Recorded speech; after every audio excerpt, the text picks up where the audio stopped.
hello hi नमस्कार जय जगन्नाथ समस्त को ए स्टडी चैनल आउ थे स्वागत जन समस्त देखु नुआ वैकेंसी आसला एसएससी एमटीएस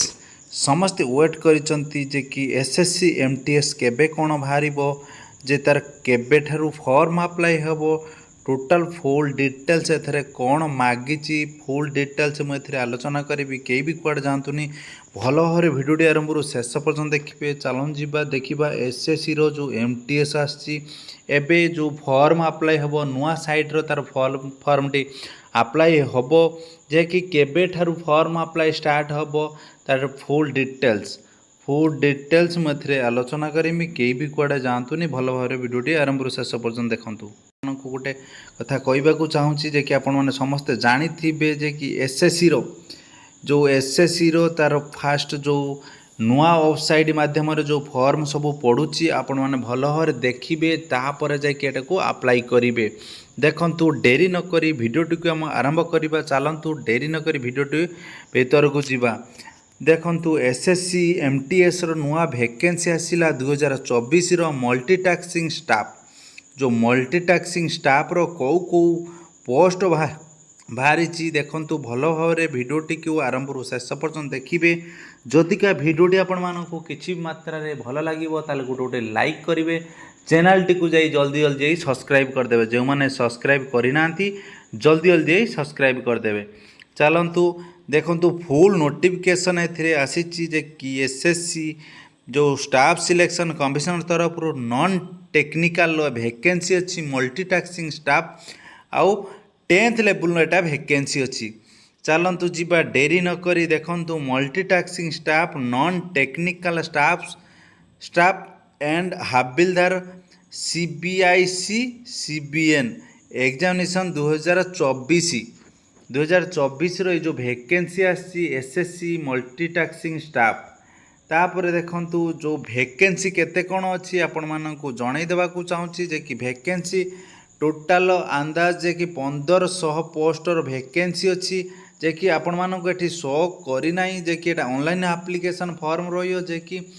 फॉर्म पढ़ा पूर्व गोटे नुआ नोटिफिकेशन जारी हे से नुआ नोटिफिकेशन रे सब किछि तार डिटेल्स थिबो जे कि आपण मानक सामने रे देखंतु एलिजिबिलिटी क्राइटेरिया देखि आपण माने देखंतु जे कि 10th लेवल फॉर्म रहिबो जो माने 10th पास करितबे सेहि माने एटाकू अप्लाई करि परिबे तापर कोन एज क्राइटेरिया 18 रु 25 वर्ष अछि 18 रु 25 वर्ष फॉर हाबिलदार ओनली केते वर्ष ना 18 रु 27 वर्ष रहिबो आउ जेतिकी पोस्ट रहिला 18 रु 25 वर्ष तार पोस्ट अछि तापर देखंतु सिलेक्शन प्रोसेस केमिति कोन सिलेक्शन प्रोसीड्यूर रहिबो पेपर 1 जो पेपर 1 ऑब्जेक्टिव परीक्षा जो एग्जाम हम आपण माने जो माने एग्जाम क्वालिफाई करेंगे से माने जे कि पीईटी फिजिकल एफिशिएंट टेस्ट हम तापर कौन फिजिकल स्टैंडर्ड टेस्ट हम ओनली कार ना होची हाबिलदार ओनली हाबिलदार एतिकी हम तापर देखंतु सैलरी केते कोन अछि 18,000 स्टार्टिंग अछि